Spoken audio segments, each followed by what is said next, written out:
getting into the top prop bets in college basketball, NHL, NBA, and a little bit of PGA today. If you guys enjoy this coverage, make sure to give a like and subscribe to the channel. All right, so looking at the PrizePicks board for today, I would just say the best way to sum up this board is going to be the fact that it's a fun board. We have a lot of interesting game theory plays, especially in college basketball.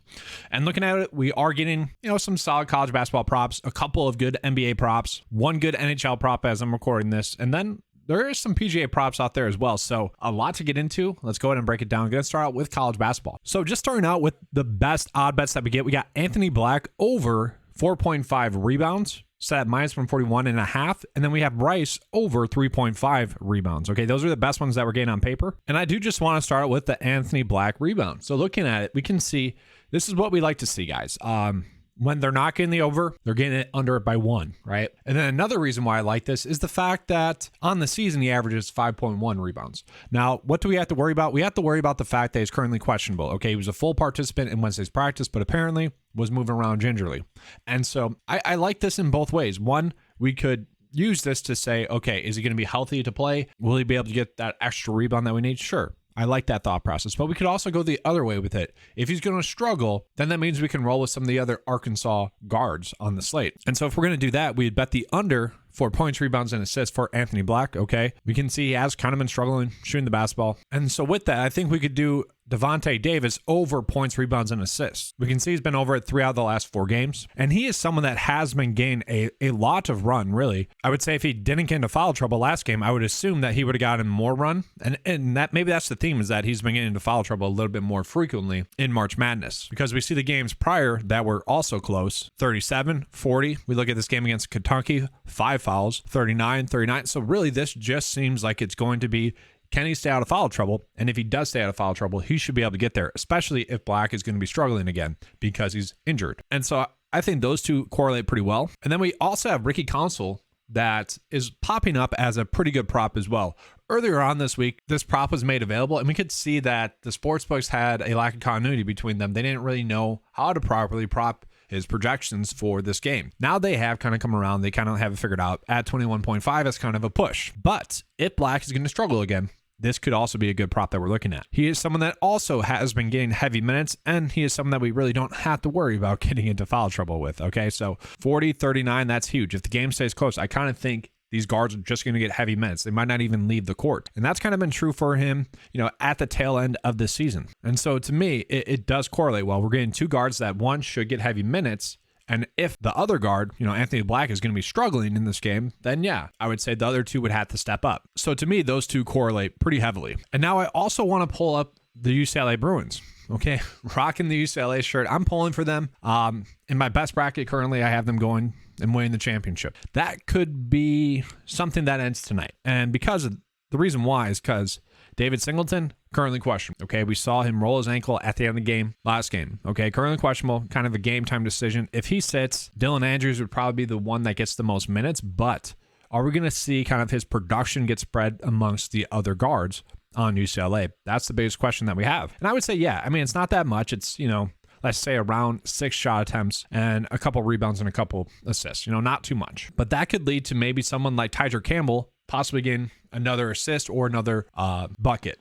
And he is someone that has really struggled shooting the basketball so far this March Madness. And so to me, it seems like he just had a bad opening weekend shooting the basketball. And it's not like he was poor from the free throw line. We saw in that game against Northwestern, partially the reason why they were able to win is because he went 12 for 12, okay? And that's where all of his points came from, obviously. And with that, terrible night shooting, right? And he still got 22 and 20 points, rebounds, and assists. And this other game was a blowout, and he was still able to almost get there. And so by now, you guys probably know that I do like to target players coming in after a poor night shooting. Well, he had 2 in a row. And maybe it's just the pressure of March Madness, but he's going to need to step up if Singleton is injured. And if we look at that game over and under, it's kind of crazy. UCLA is still favored at minus 1.5. So maybe that means both of the UCLA players that are banged up are going to play, but we can see this is going to be the highest scoring game on the slate as well. And so you guys heard me say both of the UCLA players banged up. They have another player that's also banged up, forward Bona. And so he did play last game, but he's currently a game time decision for this game. And let's just say he sits. Well, that's just going to mean some other players on UCLA are going to have to step up as well. And the player that's really stepped up the most has been Amari Bailey. And Bailey has been someone that has been getting heavy minutes in games that have been close recently. And so to me, that's going to be encouraging. If this game game's going to stay close, like the spread is saying, 37 and 38 minutes, well, it's going to be tough to imagine him not being able to get over 21 points, rebounds, and assists, especially with a slight amount of usage opened up with Singleton being out. And the thing I want to caution against is like the minutes weren't always there for him. But why are the minutes there for him? It's because they're also without Jalen Clark, who had been gaining a decent amount of run as well. So I would say this is a situation in which PrizePicks and really all the other props are not adjusting for his production, for his projected minutes on tonight's game if it's going to stay close. And either way, they're going to need him to step up. And so to me, this is pretty appealing for the line. Now, I do want to go back to Tyger Campbell as well real quick because we see his points, rebounds, and assists. Okay, we see that 3 out of the last 5 games, he's been under it. I already explained why. But if we go to his fantasy score, we'll see that a little bit different story. Had he played the full allotment of minutes against their first round matchup, if it wasn't a blowout, he gets the over there. And so what is going into this? Why is he getting over fantasy score and not points, rebounds, and assists? Well, number 1, assists are more points than rebounds.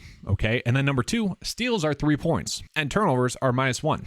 Let's go ahead and look at his game log. He is someone that hasn't been turning over the basketball really much at all. And if we look at his steals, we can see he is getting kind of multiple steals, averages 1.2 on the season. And so if those are going to be occurring, if he's going to get a steal and not turn the ball over, well, then it's going to be tough to imagine him not being able to get the over fantasy score, especially with assists being 1.5 points. To me, that's huge. And so if he's going to continue to, kind of gain a heavy amount of assists, obviously this is higher than his season average, but once again, I think this is due to Clark being out. He's getting a little bit more usage, and it doesn't seem like they've adjusted to that. And so once again, if Singleton's out, to me, that's a popular prop as well. And then the nice thing about this one, to me, it doesn't seem like they are giving Timmy the proper points projection, especially if UCLA is going to be banged up with their bigs, right? They really only have Jaquez, who's not exactly going to guard Timmy. And then they got Bona, currently questionable, game time decision. If he's going to be banged up, that really only leaves like one senior forward to get heavy minutes against Timmy. And, who knows if he's going to be able to rise to the occasion. And the thing with it is, like, he hasn't really needed to get a lot of minutes this season as well. We look at it, 32, 33 the last 2 games, obviously.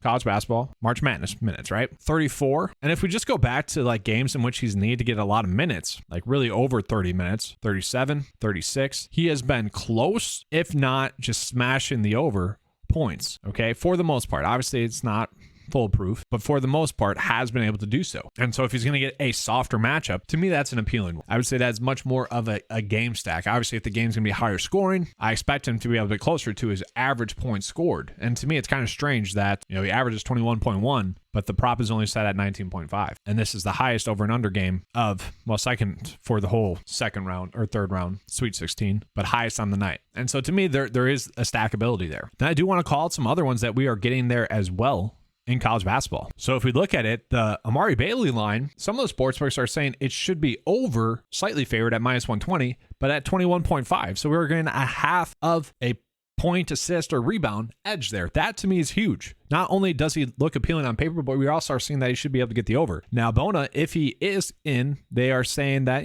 there's a slight edge there. Some of the sportsbooks are favoring it at 7, but probably the under. We see that's basically a push. And now we have like 3 to 4 really good props where we're getting a full point, rebound, or assist on it. Okay, these are going to be huge, I think. And so I do kind of want to break these down. Yes, they're kind of favoring at push, but they're favoring at push at 1 higher. And that's huge. So let's just go ahead and look at these ones real quick. So obviously this game against Alabama, not too high scoring a game. Could be a game that's potentially a blowout, but we do see the sportsbooks are kind of saying it should be at 14.5 instead of 3.5. So not a terrible one. This is probably my least favorite of those ones. And then we have this one as well for UConn. And this is an extremely interesting one to me as well. Not only are we getting a full point bump, but we can see over his last 3 games has really kind of been dominating. And the issue that we have with him is that he's just not going to get a lot of minutes. Probably not going to get over 30, but that could be due to like just the last 2 games being blowouts. And his rebounds have been crazy. 8, 13, and 11 over the last 3 games. He averages 7.5 on the season. I'm actually curious as to what his rebounds are. 8.5. And so to me, that's interesting. If he has just been dominating via the rebound. Kind of an interesting prop, I would say, for rebounds. But we saw points, rebounds, and assists is the favorite here for his prop. So I just want to call that out because that was one of the better ones that we're getting. Then we have another one here as well where, given the game, if you're really trying to game stack this game, get lucky, you could do the UCLA props I already mentioned, and then also the Gonzaga, Timmy, and then this one as well. You get attached that onto their game stack because it is a high scoring game. I don't mind that approach. Obviously, if you're doing 6-leg bets, it does make sense to have those bets that correlate. It's like doing a stack, quarterback receiver stack. You're stacking the game. So not a terrible one there. Then the last one I want to point out is John L. Davis over 20.5 points, rebounds, and assists. We can see, over his past 5 games, he's been over this 4 times. Now, I want to call this out as well. We could also do fantasy score as well. And I think fantasy score is actually going to be the way to go with him. So the interesting thing about Davis is that he didn't start the whole season. And so his minutes throughout the whole season were not that high. He has started the last 9 games. And sure, the minutes haven't been that much higher either. But the fact that he's starting is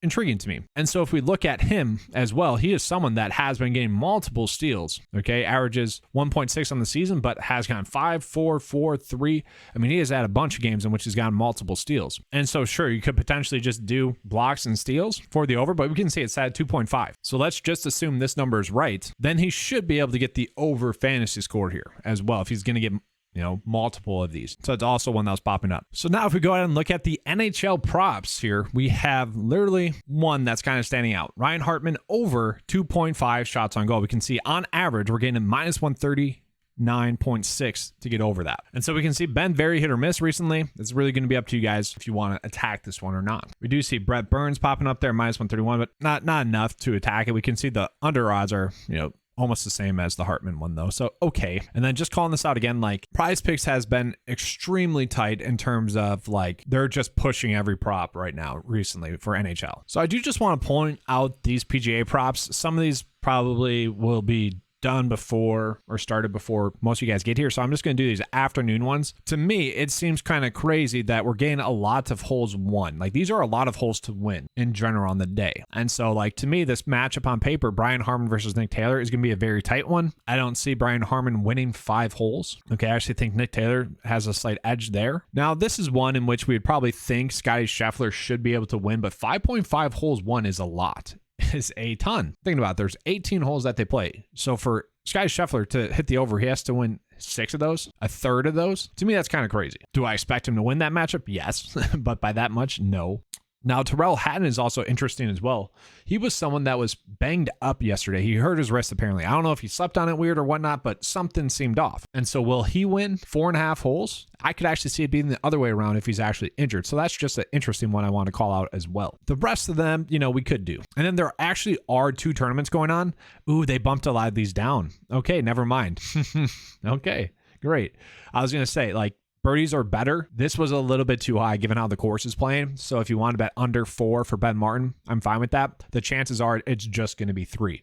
Matt Wallace at 3 actually seems a little bit crazy. I would say this has a high likelihood of being a push. So you could just bet the over, hoping that he has a better day, but should be a push. And now the strokes are actually pretty high as well. That's interesting. This has adjusted. You could also bet the understrokes for, Damon's going to go live here. Oh, Matt Wallace is going live too.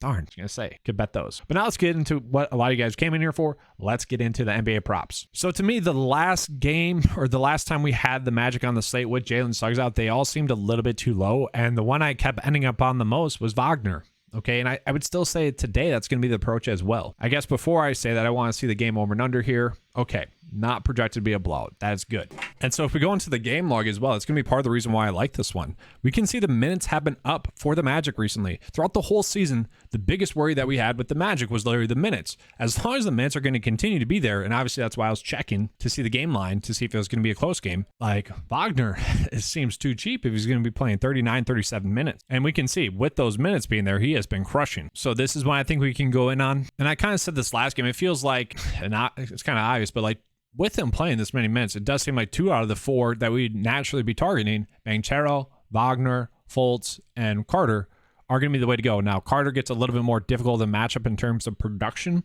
so that's why I like Banchero a little bit more. But Wagner seems to be the easy play. Markelle Fultz has been right there for quite a while. His minutes are about 33 to 34. But Cole Anthony, if we get a prop on him that's similar to Markelle Fultz, I think someone pointed this out on the live stream on Tuesday, is that, he could be a good option as well. Then I also want to call out J-Val as well. So we know the thing with Valanciunas. It's going to be, are the minutes are going to be there, right? That's the biggest question we have each time. We can see the last 2 games, he's really went off. But what is a common theme in those last 2 games? Easy matchups, the Spurs and Houston. Now, it's unfortunate is that we look at Portland and OKC, also easy matchups. He should have been able to get the over there. But if we look at those 2 games, just didn't get minutes. And we know, like, we can't really trust the minutes, okay? But he's had 3 straight games of over 30 minutes. And actually, what's interesting here, guys, this happens sometimes. We can see that they're missing a game against Houston in there. So the last 3 games, he's gotten a ton of minutes, and thus he has had that really massive ceiling. And if you didn't want to go assist, that's fine. He only averages 1.7 on this season. You could easily just do potentially just points and rebounds. Okay, they're kind of basically projecting him to get 2 tonight. The fantasy score does seem to be a little bit too high for me. Like, we're really banking on a bunch of blocks then. So that's a little bit too high. I think we're either going like points and rebounds and assists or just points and rebounds there. But going against Charlotte, that's a very intriguing matchup, especially if those minutes are going to be there. I want to make that clear. We are very much betting on the minutes being there for this one. And then real quickly, let's just see if we are getting any other props that are standing out. And yes, we were getting a good line on Josh Giddey earlier when I started this video. That has since gone wet, which is unfortunate. The best one on paper that we're getting is Darius Garland over 6.5 assists, but we can see minus 135, not a big edge there. Projected to get 7.38, so not terrible there. Any underbets that are good? Not really. They seem about right. And then we do see Wagner, guys. This is awesome. Points, rebounds, and assists. I didn't even notice this. There's a slight edge there in terms of the prop line difference. Some sportsbooks are probably favoring it at 27 instead of 26.5, and they also are favoring the over there. So nice to see that on paper. That's also one that's standing out. We see that with Wendell Carter as well. Not exactly projected to dominate, though, so there's a slight worry there. Darius Garland and Julius Randle here, they're basically pushes, but they're pushes at 1 point higher. So interesting stuff there for Garland and Julius Randle. Slight edges there. I typically just like to bet on those, to be honest with you. When PrizePicks is wrong by a full number, that's always interesting. And then for the most part, their unders are correct. So here are my favorite bets of the day. Now, the reason I put it like this is I want you guys to be able to find your favorite props based off the information that I presented throughout this video, right? What I suggested is that we have a bunch of kind of stacking opportunities in the UCLA game. Okay, so I would say do that. Remember the Gonzaga stuff.